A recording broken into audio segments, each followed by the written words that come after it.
The judges are ready. Old Bill, is your ensemble ready?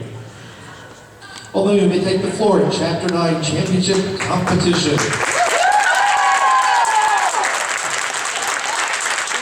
not the only kid who grew up this way.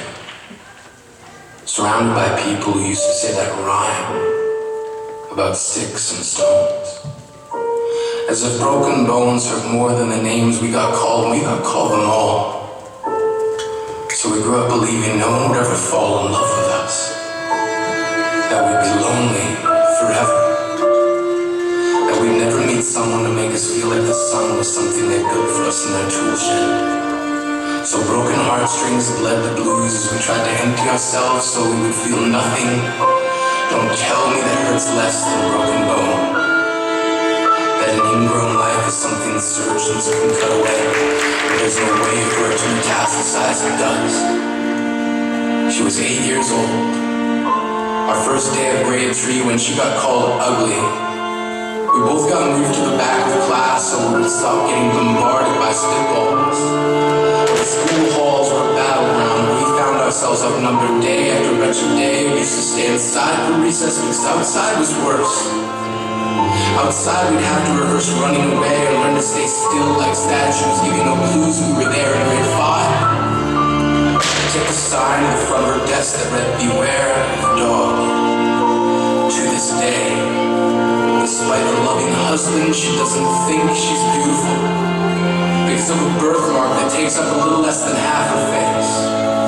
Kids used to say she looks like a wrong answer that someone tried to erase but couldn't quite get the job done.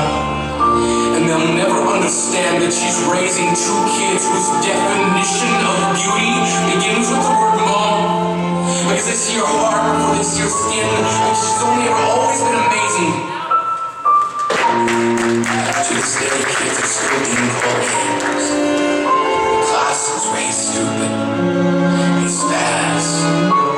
Seems like every school has an arsenal of names getting updated every year. And if a kid breaks in school and no one around chooses to hear, do they make a sound? Or they're just background noise from a soundtrack stuck on repeat when people say things like kids can be cruel.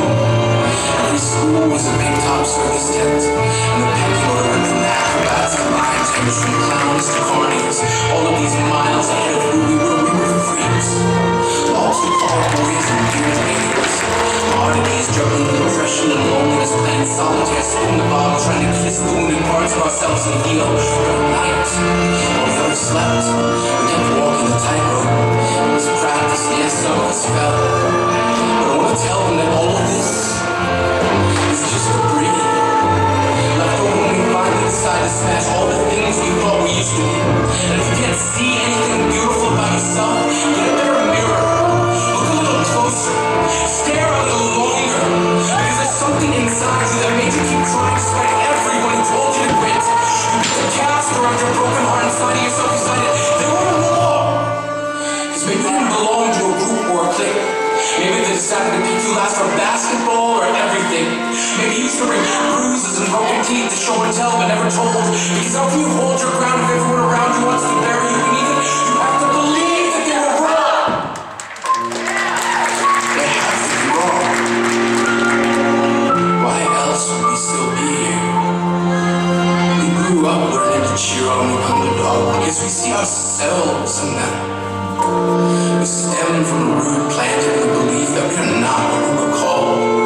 We are not abandoned cars stalled out and sitting empty on some highway. And if in some way we are, don't worry. We only got out to walk and get gas. We are graduating members from the class of we made it.